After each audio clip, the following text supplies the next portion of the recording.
Oi, gente, eu sou a Isadora e hoje a gente vai falar sobre as relative clauses. Na nossa aula anterior, de 2 semanas atrás, a gente falou sobre participle clauses e eu mencionei as relative clauses nela, então bora entrar em detalhes sobre elas. Bem, a primeira coisa que vocês precisam saber nas relative clauses são os relative pronouns, os pronomes relativos. A gente tem o who, o which, o whose, o that, where, when, e a gente também tem o why, que não tá aparecendo aqui, mas a gente vai falar dele daqui a pouco. Bem, o who é usado para se referir a pessoas, então geralmente são pessoas que estão fazendo ação, sujeito. Which é para se referir a animais, objetos, ideias, qualquer coisa que não seja pessoas. O whose é para possession, ou seja, propriedade. Então você quer mostrar quem é o dono ou o proprietário de algo. O that, ele é basicamente usado nas mesmas ocasiões que o who e o which, porém ele vai ser mais comum do que esses dois no which, quando a gente está falando de coisas, e quando estão no plural, ou seja, a gente não está falando de uma coisa no singular, a gente está falando de duas ou mais coisas. Enquanto que, geralmente, quando a gente está falando de pessoas, a gente só vai usar o who mesmo, e geralmente quando a gente está falando de alguma coisa, um animal, uma ideia, sei lá, no singular a gente vai usar o which. E daí o where, ele é usado para lugares, e o when é usado para o tempo, né? Quando, é como se fosse quando. E daí, sobre as relative clauses, a gente tem basicamente 3 tipos de relative clauses. A gente tem a subject, a object e a possession. A subject e a object, elas podem ser usadas elas vão conter, né, os pronomes relativos who, that e which. A gente também tem o pronome whom na object clause, mas ele não é tão usado assim, ele é mais formal, digamos assim. E a possession relative clause, ela vai possuir o whose, porque como a gente viu antes, o pronome relativo de possessão de propriedade é o whose. Então, a relative clause, né, a oração relativa de possessão e propriedade também vai usar o whose. Bem, quais são as principais coisas que a gente tem que tirar desses 3 tipos de relative clauses? Vamos lá. Subject. Sempre o pronome de uma relative clause subject, o pronome vai vir antes de um verbo, diretamente antes. Não vai ter nada entre o verbo e o pronome. Então, aqui no exemplo, that's the man who stole the money. Então, who, o pronome, e stole é um verbo, né? Então, eles estão um atrás do outro, não tem nada no meio deles. Isso é muito importante. Outra coisa, o pronome, ele tem que estar lá. Você não pode esquecer do pronome, porque senão a sentença não vai fazer sentido. Ou seja, o pronome, ele é obrigatório. O segundo tipo de relative clause, object. O pronome, que geralmente vai ser who, whom, that ou which. Lembrando que who é para pessoas, which é para coisas. O object clause é essa.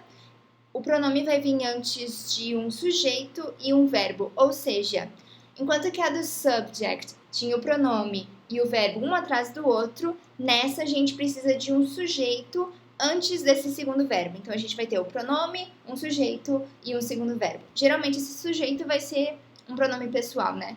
O pronome que a gente está falando aqui é o pronome relativo, né? O who, which, o that.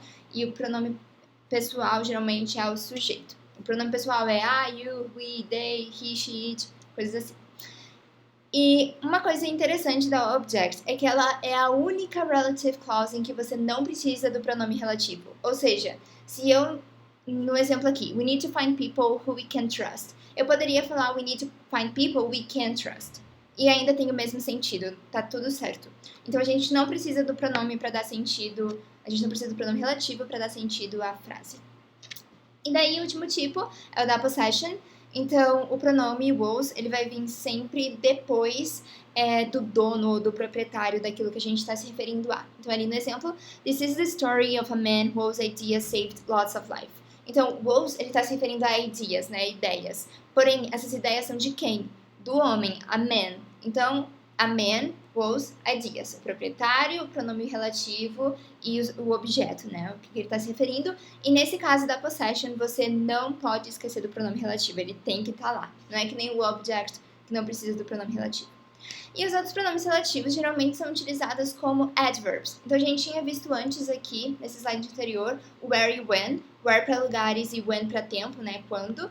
E aqui, geralmente, quando a gente vai usar eles na prática, eles geralmente são utilizados como advérbios. Where se referindo a lugares, when se referindo ao tempo, quando. E o why, que eu tinha mencionado antes, se referindo à razão. Então, sempre que você quiser falar sobre o lugar de alguma coisa, tipo, onde alguma coisa aconteceu, você vai usar o where. Quando você quiser mostrar quando alguma coisa aconteceu, você vai usar o when. E quando você quer mostrar o porquê, a razão de algo ter acontecido, você vai usar o why.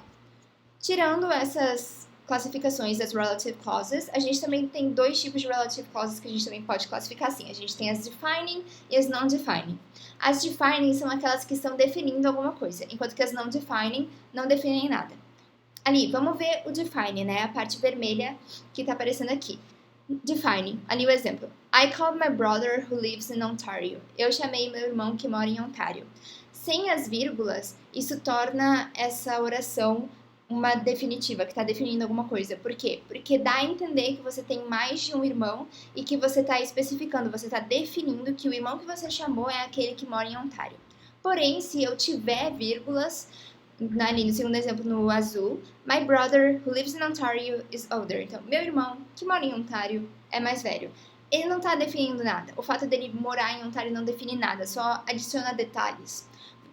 Nesse caso, muito provavelmente você só tem um irmão e ele acontece de morar em Ontário e ele é mais velho do que você. É isso. Então, essa é a segunda classificação, defining ou não defining. E se você lembrar que defining não tem vírgula e não defining tem vírgula, tá tudo certo, não tem como errar. Bem, vamos praticar um pouquinho então. Vamos lá, trouxe 5 exemplos aqui. The doctor was sick. I wanted to see the doctor.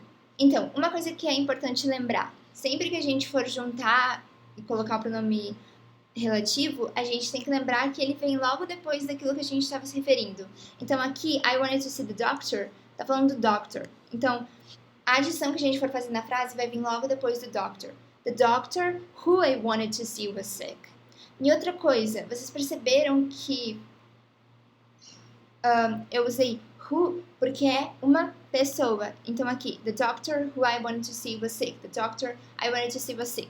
Outra coisa, né? Esse aqui é uma object relative clause. Ela tem o subject e o verbo vindo depois do relative pronoun, pronome relativo, né? A gente tem o I como sujeito e a gente tem wanted como verbo, querer.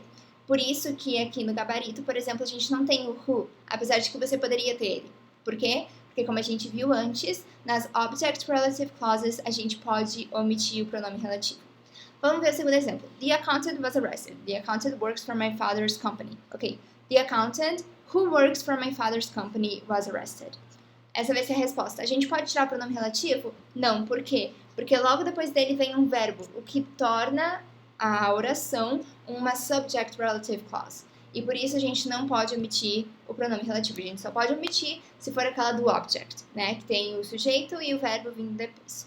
Terceiro exemplo. I wrote to the friend. You met the friend last week. I wrote to the friend I met last week. Ou I wrote to the friend who I met last week. Então, como a gente tem o sujeito e o verbo, é uma object relative clause. A gente pode tirar o pronome se a gente quiser, ou a gente pode deixar lá também. Como friend é amigo, é uma pessoa, a gente usa o who. Quarto exemplo. The mobile phone can't be fixed. The mobile phone is broken. The mobile phone which is broken can't be fixed. Ou the broken mobile phone can't be fixed. Então, aqui no exemplo, eles usaram that is broken. Eu tinha mencionado primeiro which is broken. Mas lembra que a gente viu aqui que o which e o that, eles podem ser usados nas mesmas situações, apesar de que o that geralmente é utilizado para quando a gente está falando de coisas no plural.